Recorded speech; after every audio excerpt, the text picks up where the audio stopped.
Selamat pagi. Kita bertemu di materi mapel yang kedua, yaitu LLPDKM. Ya, kita akan mencoba memaparkan materi yang kemarin sudah saya share di Classroom ya. Ini yang akan sedikit saya paparkan. Nanti insya Allah di akhir video akan ada penugasan. Ya, kita simak secara bersama-sama ya. Ya, kita akan mempelajari tentang layanan lembaga keuangan maupun pengertian lembaga keuangan itu sendiri. Ya. Jadi pengertian layanan dulu. Ya, hampir di segala hal atau di segala hal maupun lini kegiatan manusia itu tidak jauh dengan yang namanya pelayanan ataupun layanan. Jadi pelayanan di sini bisa diartikan suatu hal dalam melayani kegiatan yang hasilnya ditujukan untuk keinginan orang lain, baik individu ataupun kelompok serta masyarakat. Jadi apa yang diberikan oleh orang lain ataupun apa yang kita berikan pada orang lain itu bisa dikategorikan dalam hal wujud pelayanan. Pelayanan sendiri memiliki karakteristik, yaitu kurang lebih ada 3. Yang pertama adalah kegiatan produksi dan konsumsi pada pelayanan merupakan hal yang tidak bisa dipisahkan secara nyata karena keduanya terjadi dalam waktu dan tempat yang bersamaan. Ya, contohnya yang mudah adalah ketika kita membeli makanan di warung ataupun di tempat makan. Ya, di situ bisa dikatakan penjualnya atau produsennya dan kita sebagai pembelinya itu adalah konsumennya. Ya, di kegiatan yang dilakukan antara produsen dan konsumen atau interaksi antara kita dengan penjual makanan, nah itu bisa dikatakan di dalamnya memuat yang namanya pelayanan. Ya, dan itu pun bisa kita simpulkan, kita rasakan bahwa pelayanan itu bisa digolongkan pelayanannya baik atau kurang baik, pelayanannya prima atau kurang prima, dan lain sebagainya. Ya, walaupun kadang pelayanan itu memang tidak selalu muncul ya, atau tidak berwujud ya, atau abstrak, tetapi bisa kita rasakan. Ya, bisa kita rasakan, bisa kita nilai. Itu salah satu karakteristik pelayanan. Terus yang selanjutnya adalah karakteristik yang kedua adalah pelayanan secara real dapat terdiri dari tindakan yang nyata dan dipengaruhi dari tindakan sosial. Ya, pelayanan di suatu daerah atau di suatu tempat itu bisa saja berbeda-beda. Yaitu bisa dipengaruhi dari salah satunya tindakan sosial atau keadaan sosial, adat istiadat, ya, kebiasaan, hukum, dan lain sebagainya. Jadi mungkin beda antara pelayanan di daerah kita di Wonogiri dengan pelayanan di daerah luar ya, di daerah luar Jawa ataupun di luar kota Wonogiri pun bisa saja berbeda. Ya, karena itu terpengaruh atau dipengaruhi oleh gaya hidup, dari tingkat sosial, dari adat istiadat, dan lain sebagainya. Terus karakteristik pelayanan yang terakhir adalah sifat pelayanan tidak dapat diraba dan pelayanan ini berlawanan dengan sifat barang jadi. Ya, artinya apa? Tadi sudah disampaikan bahwa pelayanan itu tidak berwujud nyata atau abstrak atau real, ya, tetapi berwujud hal-hal yang di situ hanya bisa kita rasakan, ya, bisa kita rasakan, bisa kita nilai.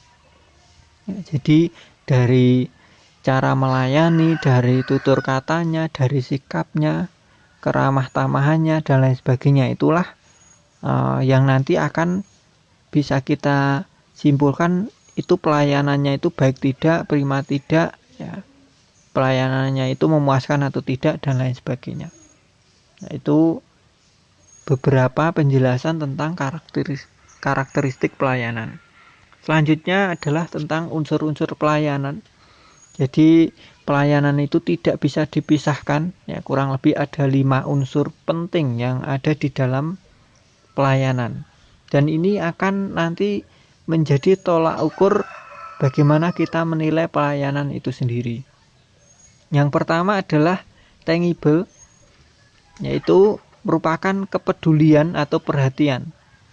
Jadi bagaimana kita memperhatikan nasabah kita, bagaimana kita memperhatikan orang lain, memperhatikan masyarakat dan lain sebagainya, itu salah satunya disebut dengan tangible atau perhatian kita, ya, atau ketanggapan kita, ya, itu bisa dinilai, ya. Kalau ada, katakanlah kalau di perbankan, kalau ada nasabah, ya, kita langsung memberikan salam, senyum, sapa dan lain sebagainya, itu termasuk perhatian kita kepada nasabah. Terus unsur yang kedua adalah reliability, ya, untuk kemampuan perusahaan untuk melaksanakan jasa sesuai dengan yang telah dijanjikan secara tepat waktu. Nah, jadi ini bisa disimpulkan mungkin ada visi misi, slogan dan lain sebagainya dari sebuah perusahaan ataupun tempat-tempat yang memberikan pelayanan. Nah, itu bisa dinilai dari salah satunya adalah kemampuan dia atau mereka membuktikan apa yang sudah dijanjikan. Ya, jadi katakanlah kita ambil contoh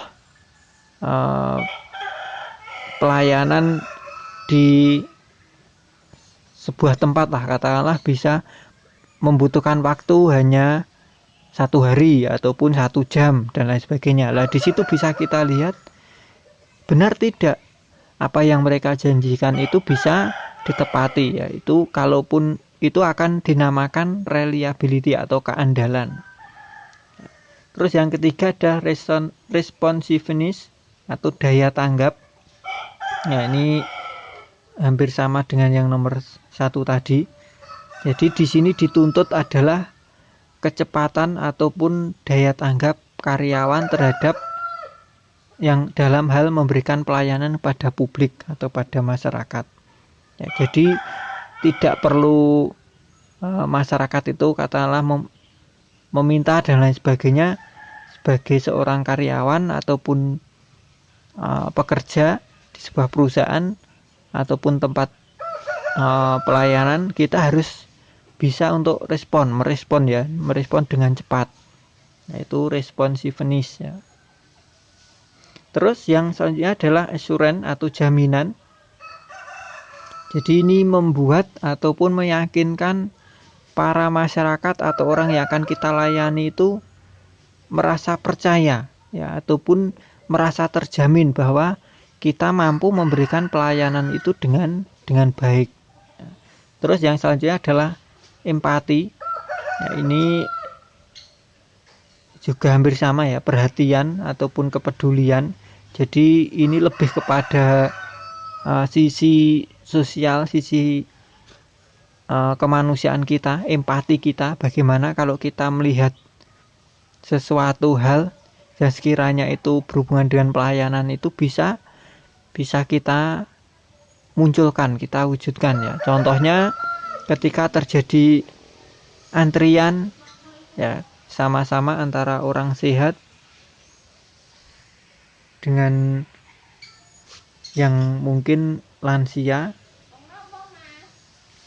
buatan apa-apa, ya, kita akan mungkin memberikan pelayanan terlebih dahulu kepada orang yang lansia, ya. Artinya apa?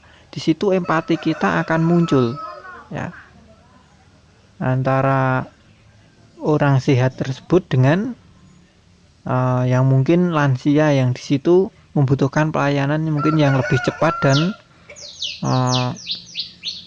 mungkin tidak bisa untuk mengikuti antrian lebih lama atau sesuai dengan nomor antrian. Nah, di sini selanjutnya adalah tujuan pelayanan. Setiap pelayanan pasti bertujuan untuk memberikan kepuasan pada konsumen, ya, yang mana akan memberikan dampak positif bagi perusahaan. Terus fungsi pelayanan adalah dengan adanya pelayanan maka apa yang dibutuhkan oleh konsumen ataupun masyarakat itu bisa dimaksimalkan ya, untuk hasilnya. Jadi pelayanan di sini akan mengarah kepada yang namanya pelayanan prima ya. Pelayanan prima itu maksimal ya, maksimal. Jadi apa yang menjadi cita-cita ataupun tujuan perusahaan dengan apa yang diharapkan konsumen itu bisa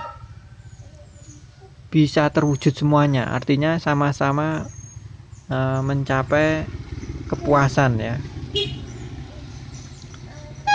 Terus selanjutnya adalah pengertian lembaga keuangan ya. Di materi yang dulu sudah pernah kita pelajari juga lembaga keuangan, bisa dibaca di sini ya, menghimpun dana dari masyarakat, menyalurkan.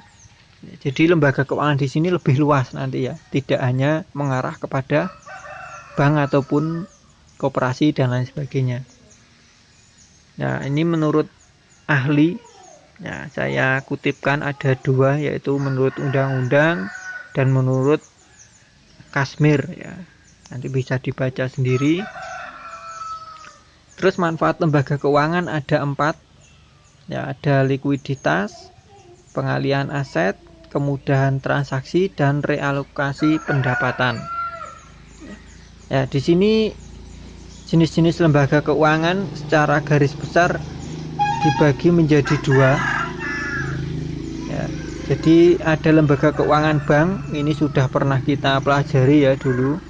Nanti akan kita review kembali. Lembaga keuangan bank itu banyak sekali ya, nanti jenis-jenis bank, mengarahnya pada jenis-jenis bank nanti akan kita kupas. Terus jenis lembaga keuangan yang kedua adalah lembaga keuangan non bank atau biasa saya sebut LKNB ya. Yang pertama tadi lembaga keuangan bank itu LKB, kalau non bank itu LKNB. Nah, LKNB ini bentuknya juga banyak sekali. Nanti juga akan kita bahas di materi-materi atau slide-slide berikutnya. Ya. Terus fungsi lembaga keuangan secara garis besar tadi ya, menghimpun, menyalurkan, terus memberikan bantuan modal, dan juga ikut serta dalam menggerakkan roda perekonomian ya, perekonomian sebuah negara. Ya, baik itu lembaga keuangan yang bank maupun lembaga keuangan non bank. Ya, mungkin itu sedikit pemaparannya ya untuk materi pelayanan atau layanan lembaga keuangan. Ya, untuk penugasannya adalah silahkan kalian untuk menceritakan atau memaparkan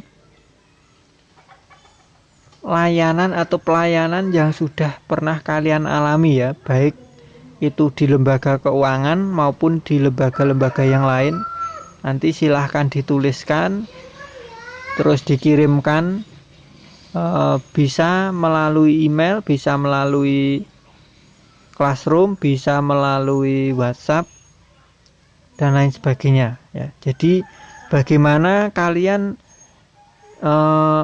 menceritakan pengalaman kalian dalam hal pelayanan yang pernah kalian alami, terus bagaimana kalian menilai pelayanan tersebut sudah memuaskan atau belum, baik atau belum, prima atau belum, dan lain sebagainya ya. Dan berilah pemaparan ataupun alasan atas penilaian pelayanan yang sudah kalian ceritakan atau kalian alami tersebut ya. Tugas saya tunggu sampai pukul 6 sore ya. 6 sore silahkan untuk dikerjakan, karena sekarang sesuai keputusan rapat kemarin, setiap yang tidak mengerjakan tugas nanti akan dilaporkan kepada kurikulum akan disampaikan kepada wali kelas akan disampaikan kepada wali siswa ya. Jadi harapannya apa? Kita bisa tetap aktif, efektif,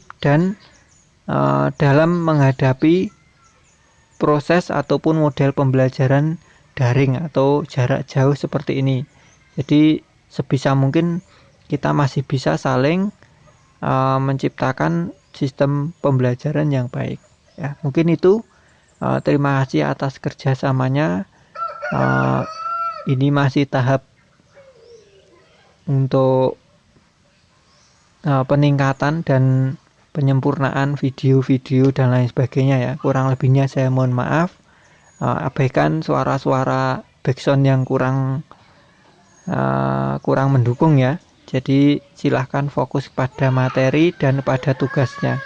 Itu saja dari saya, kurang lebihnya mohon maaf. Terima kasih, saya akhiri. Assalamualaikum warahmatullahi wabarakatuh.